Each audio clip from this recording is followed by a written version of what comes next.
A long time ago, in an age when justice was measured by the honesty of hearts and the wisdom of minds, there lived in an ancient European city a judge named Edward Harrison. Edward was in his 50s, tall and broad-shouldered, with eyes that seemed to pierce into the depths of the soul and a voice that carried an authority strong enough to silence heated arguments. Judge Edward was renowned throughout the kingdom for his rare wisdom and sharp intellect, which cut through the veils of lies to reach the core of truth. People came to him from distant towns with their most complicated disputes, certain that his verdict would light the path to justice. In the Grand Hall of Justice, with its old wooden benches beneath a high-domed ceiling decorated with intricate carvings, golden rays of sunlight streamed through tall windows and fell upon the judge's desk. These walls had witnessed verdicts that changed the course of many lives. Case 1, the missing merchant and the two wives. One spring morning, as the scent of blooming jasmine filled the courthouse, two women entered, dressed head to toe in black mourning attire. The first, Margaret, was in her 40s, with a pale face and red, tear-stained eyes. The second, Helena, was younger and calmer, but grief was visible in her eyes as well. They stood before Judge Edward. Margaret spoke first, her voice trembling. "Your Honor, I am the wife of merchant Thomas Bennett, owner of several fabric shops in the Central Market. He vanished 2 months ago, and we've heard no news since. Now this woman claims she is also his wife." Helena replied firmly, "I am his real wife.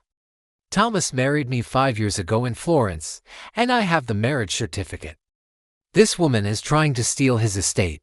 Each produced what looked like an authentic marriage certificate, along with witnesses who swore to their claims. Thomas was missing and could not be questioned. Judge Edward leaned back in thought, then said, "I will resolve this matter in a special way. Each of you will describe Thomas's house in detail, but not the obvious parts. I want the kind of details only the real wife would know." Margaret began. "It's a 2-story house. The ground floor has a large sitting room and a guest room. Upstairs are the bedrooms." Helena said, "The house is lovely, with a small garden and a fig tree. The master bedroom overlooks the garden." The judge frowned. Both were vague. "Where does Thomas keep his money? What are his nighttime habits? Where does he keep important documents?" Margaret answered confidently, "He hides his money in a small box under the 5th floorboard from the window in our bedroom. He likes to read before sleeping and always keeps a glass of water on the nightstand." Helena hesitated. "I think he keeps his money in the wardrobe. He likes to sleep early."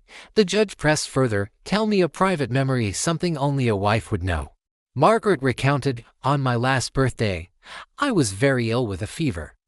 Thomas stayed by my side all night, placing a cool cloth on my forehead and telling me, 'Don't worry, my love, you'll be fine.' The next morning he brought a doctor and gave me a pearl necklace he'd bought from a trader in Venice." Helena only said, "He loved me very much and often brought me gifts." At that moment, an elderly man entered. "Robert Bennett, Thomas's uncle, Your Honor. Thomas has only ever had one wife, Margaret, for 20 years. I've never seen this other woman." Helena protested loudly. The judge then asked her, "What secret name did Thomas call you in?" "Private," she faltered. "He called me darling." Margaret, without hesitation. "He called me light of my eyes, because I've loved that phrase since I was young." The judge smiled. "The truth is clear.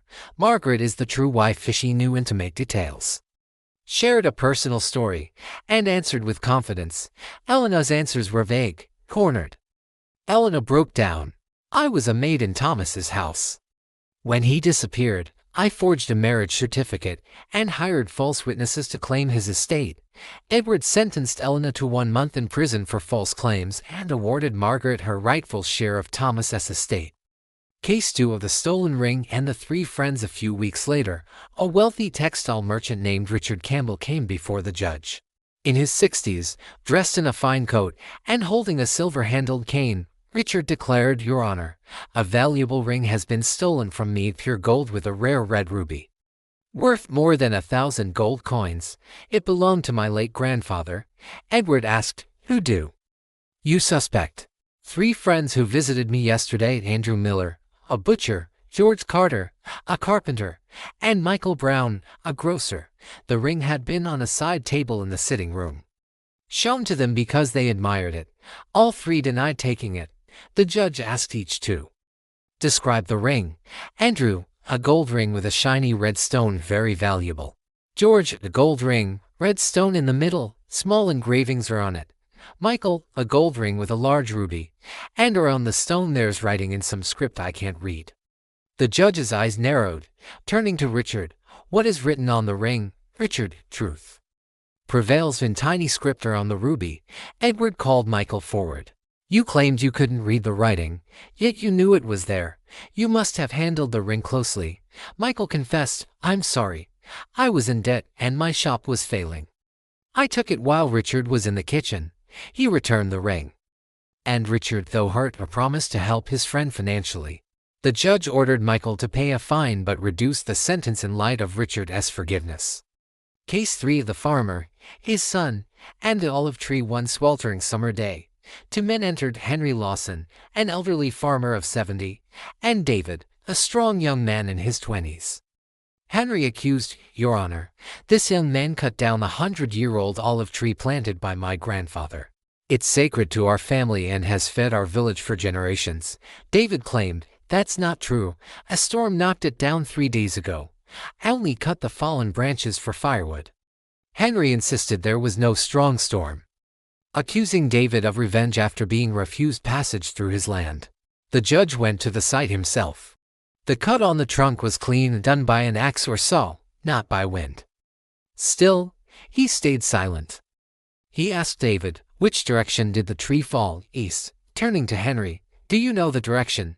No, I found it already cut. Edward exposed the lie. You could only know the direction if you saw it fall or cut it yourself. And the trunk shows tool marks, not storm damage. David admitted the truth. Anger had driven him to destroy the tree.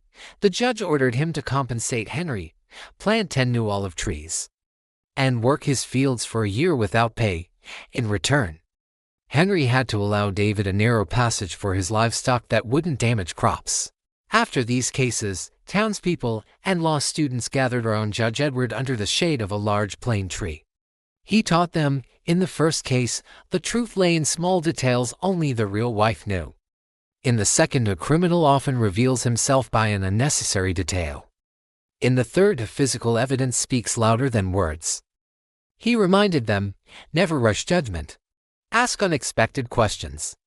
The truthful will answer with ease, the liar will hesitate. When a child asked how to know if someone was telling the truth, Edward knelt and said, Look into their eyes, they're the mirror of the heart. Listen to their voice, the truthful speak calmly, the liar's voice trembles. Ask what they don't expect. And above all, be truthful yourself. That night, as stars filled the sky, Judge Edward prayed for wisdom and the strength to uphold justice, not just as a duty, but as a lifelong calling.